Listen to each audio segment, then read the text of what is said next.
Welcome to the Rim Break Rodeo. We hope this video helps. In this video, I will explain how to get the Bless spell in Divinity Original Sin 2.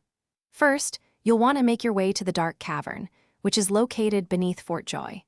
Look for a hidden entrance along the beach, often obscured by vines or rocks.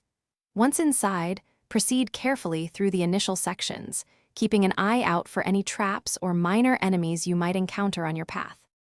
As you delve deeper into the cavern, you will eventually come across a chamber filled with several soul jars. Your objective here is to locate the one belonging to Withermore. Each jar is distinctly labeled, so take a moment to read the inscriptions. Withermore's jar is crucial for acquiring the Bless spell, so ensure you pick the correct one from the collection. Upon finding Withermore's soul jar, you'll be presented with a critical choice. To obtain the Bless spell, you must choose to destroy the jar.